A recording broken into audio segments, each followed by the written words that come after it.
2023년 10월 20일 금요일 하나님께서 우리에게 주시는 말씀은 에베소서 3장 1절에서 13절까지의 말씀입니다. 이러므로 그리스도 예수의 일로 너희 이방인을 위하여 갇힌 자 된 나 바울이 말하거니와 너희를 위하여 내게 주신 하나님의 그 은혜의 경륜을 너희가 들었을 터이라. 곧 계시로 내게 비밀을 알게 하신 것은 내가 먼저 간단히 기록함과 같으니 그것을 읽으면 내가 그리스도의 비밀을 깨달은 것을 너희가 알 수 있으리라. 이제 그의 거룩한 사도들과 선지자들에게 성령으로 나타내신 것 같이 다른 세대에서는 사람들의 아들들에게 알리지 아니하셨으니 이는 이방인들이 복음으로 말미암아 그리스도 예수 안에서 함께 상속자가 되고 함께 지체가 되고 함께 약속에 참여하는 자가 됨이라.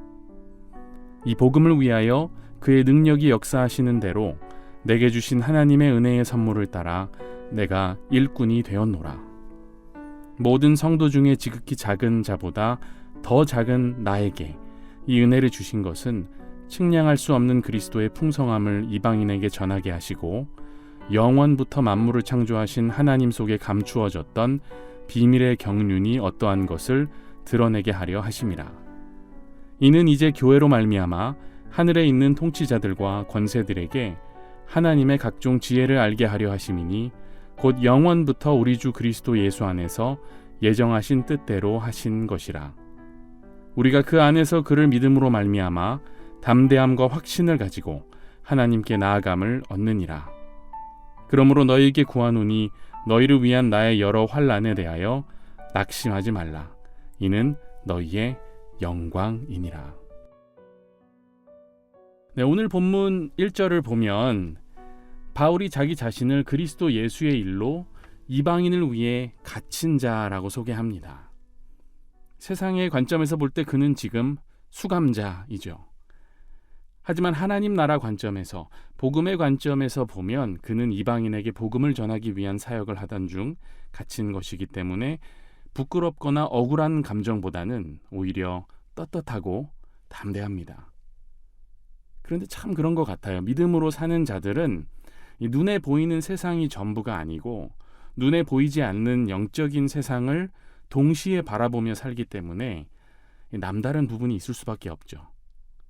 작은 일에도 주님 뜻을 묻고 어떤 사람을 만나도 주님의 시선으로 바라보는 것. 상황과 현상을 바라볼 때 영적인 영역을 고려하는 것. 그래서 바울이 말하는 갇힌 자라는 말은 문자적인 의미도 있지만 은유적인 의미도 들어 있습니다. 문자적인 의미는 당연히 지금 방금 말씀드린 대로 실제로 지금 바울이 감옥에 갇혀 있다는 것이겠죠. 근데 은유적으로 보면 바울은 예수 그리스도께 사로잡힌 자로서 이제는 세상의 권세에 매여 있는 게 아니라 오직 성령께 붙들림 받은 사람이 되었다는 의미도 있습니다.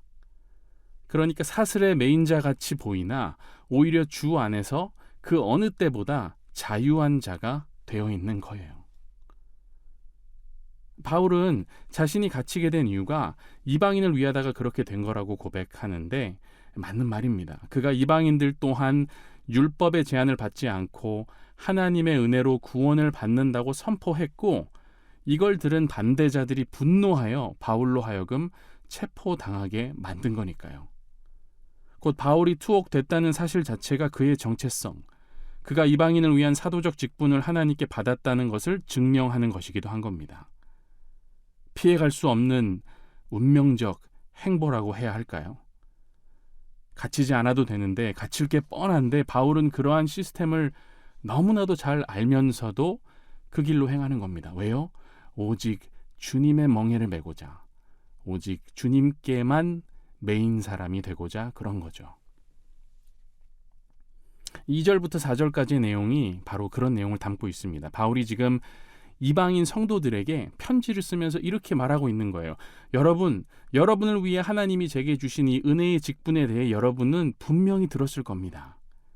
이건 이제 막 펼쳐지는 하나님의 신비로운 비밀, 곧 예수 그리스도에 대한 소식이죠. 그 귀한 소식을 이방인 여러분께 제가 전하게 되었다니 이게 얼마나 놀랄만한 일입니까? 예수께서 십자가에서 돌아가신 이유가 바로 여러분을 위한 거라니까요. 그래서 제가 보내는 편지를 잘 읽어보면 그 내용이 상세히 적혀 있습니다. 지금은 제가 이렇게 갇혀 있는 자이기 때문에 이게 최선이죠.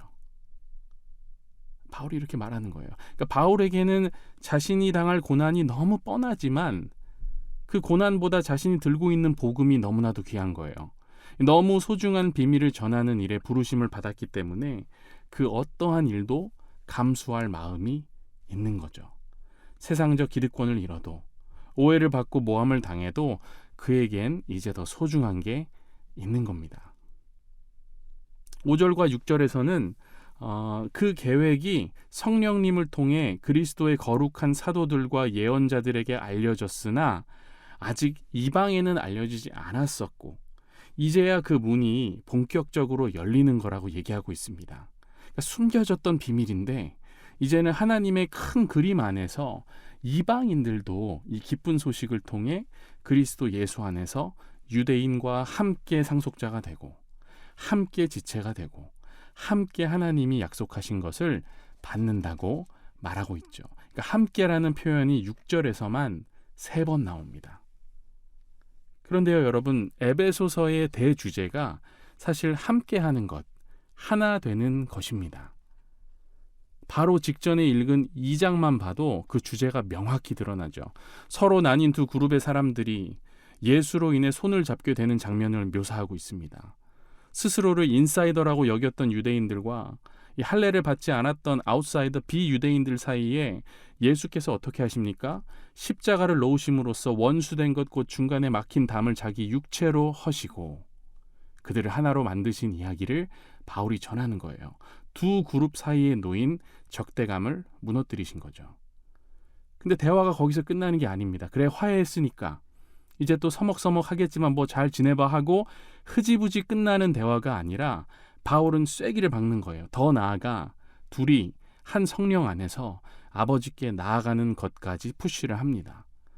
그러니까 한쪽이 나는 친아들이고 너는 양자야 하고 계속 선을 긋는 게 아니라 선을 지워버리고 모두가 하나님의 자녀로 동등하게 나아가는 길이 열렸다는 겁니다. 그래서 여러분, 에베소서에서 참 중요한 상징적 이미지가 2장 20절에 나오는 모퉁이돌이에요. 한 건물에서 모퉁이돌의 역할이 뭡니까? 건물이 이렇게 지어질 때 그 건물의 모퉁이에 놓여서 벽을 지탱해주는 큰 주춧돌입니다. 건물에서 가장 중요한 기초석 역할을 하죠. 그리고 이 돌로부터 모든 면이 뻗어져 나갑니다. 그러니까 모든 면을 연결시켜주는 돌인 거예요. 신약 성경에서 모퉁이돌은 교회의 기초요 머리가 되실 뿐 아니라 유대인과 이방인을 하나 되게 하시는 예수 그리스도를 상징합니다. 그러니까 기존에 있던 이 나누는 벽들을 모두 허무시고 자기 자신이 새로운 토대의 초석이 돼서 이 두 그룹으로 하여금 자신을 중심으로 하나님 나라를 건설해 나가도록 만들어 주셨다는 거예요. 그러니까 예수님이 딱 가운데 서가지고 이쪽에 있는 사람 손을 잡고 저쪽에 있는 사람 손을 잡은 다음에 그 두 손을 이어주는 역할을 하신다는 겁니다. 그래서 물리적인 벽도 허무시는 것이고 동시에 이 마음의 벽도 허물게 하신다. 저는 늘 에베소서를 읽으면 그런 음성이 들리는 것 같아요. 모퉁이돌 위에 너 혼자만 세워나가는 1차원적인 삶을 살지 말고 이 모퉁이돌을 중심으로 네가 함께 세워나가는 입체적인 삶을 살아라. 근데 여러분, 이런 메시지, 이런 비밀을 전하기 위해 바울이 부르심을 받은 건데 이 바울이 그 비밀을 전수할 사람으로서 어깨를 으쓱하거나 이것을 자신의 권위로 사용하지 않습니다. 오히려 자신이 지극히 작은 자인데 하나님의 은혜의 선물을 따라 일꾼이 됐다고 고백해요. 고린도전서 15장 8절에서 10절의 말씀이 오늘 에베소서 3장에서 고백하는 바울의 그 낮은 자세의 고백과 같은 맥락의 말씀인데 참 은혜가 되는 말씀입니다. 제가 한번 읽어볼게요. 고린도전서 15장 8절에서 10절이죠. 맨 나중에 만삭되지 못하여 난 자 같은 내게도 보이셨느니라. 나는 사도 중에 가장 작은 자라. 나는 하나님의 교회를 박해하였으므로 사도라 칭함받기를 감당하지 못할 자니라. 그러나 내가 나된 것은 하나님의 은혜로 된 것이니 내게 주신 그의 은혜가 헛되지 아니하여 내가 모든 사도보다 더 많이 수고하였으나 내가 한 것이 아니요 오직 나와 함께 하신 하나님의 은혜로라. 사실 여러분, 바울같이 예수 전하는 일에 안 어울리는 사람이 없는 거예요. 함께라는 단어를 외치기엔 그는 너무나도 매정하고 칼같은, 요즘 청년들이 흔히 사용하는 용어를 빌리자면 극 T의 성향을 가진 적대적인 사람이었죠. 하지만 그의 강점이 뭡니까? 그것은 스스로를 객관적으로 볼 수 있는 눈이 있고요.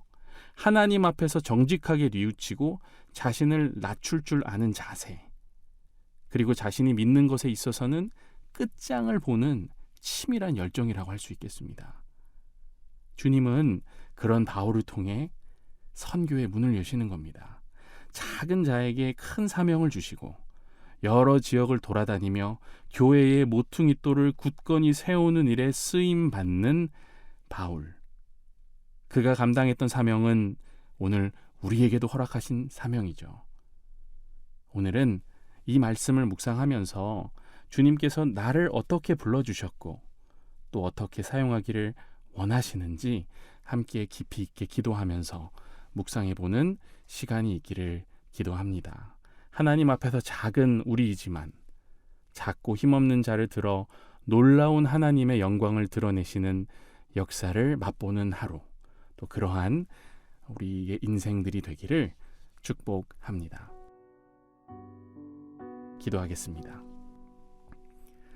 사랑의 하나님 아버지, 비록 우리는 작지만 우리는 크신 하나님을 섬기는 자들이라는 걸 잊지 않고 오늘도 기도하며 나아갑니다.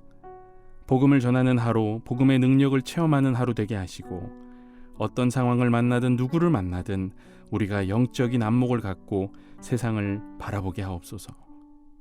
영안이 열리게 하시고 바울이 가졌던 겸손함과 열정을 겸비하여 어딜 가나 함께하고 하나 되는 역사를 이루어내게 하옵소서. 주님, 세상이 전쟁과 재해와 거짓 선생들의 가르침으로 어지럽고 고통 가운데 있습니다.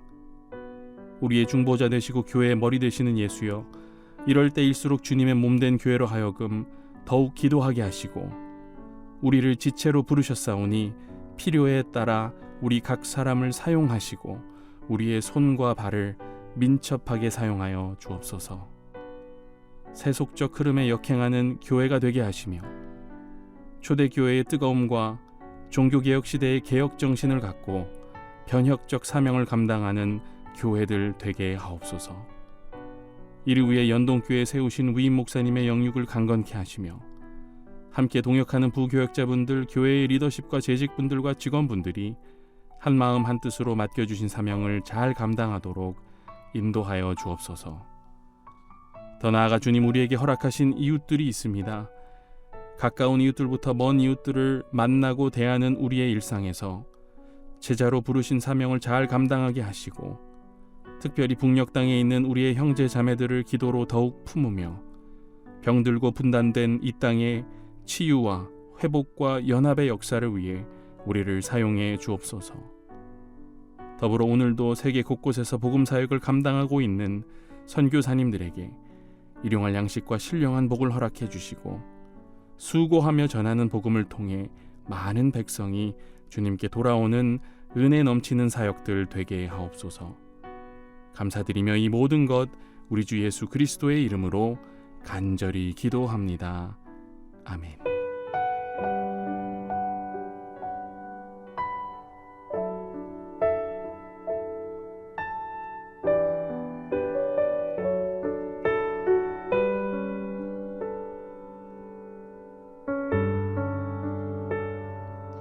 난 지극히 작은 자, 죄인 중에 괴수, 무익한 날 부르셔서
십자가의 능력 십자가의 소망 내 안에 주만 계시는 것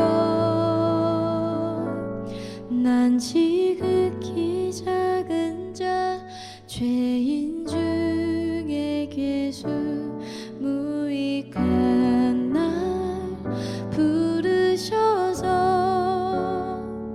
간절한 기대와 소망 부끄럽지 않게 십자가 전개하셨네. 어디든지 가리라 주 위에 서라면 나는 전하리 그 십자가 내 몸에 밴 십자가 그 보혈의 향기 온 세상 채울 때까지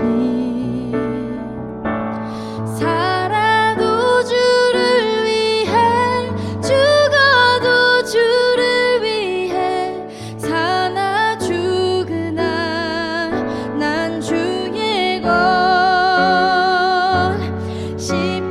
십자가의 능력 십자가의 소망 내 안에 주만 사시는 것 살아도 주를 위해 죽어도 주를 위해 사나 죽으나 난 주의 것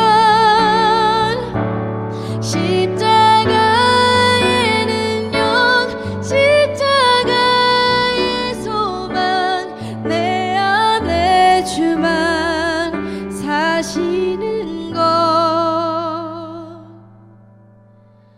난 지극히 작은 자 죄인 중에 괴수 무익한 날 부르셔서 간절한 기대와 소망 부끄럽지 않게 십자가 전개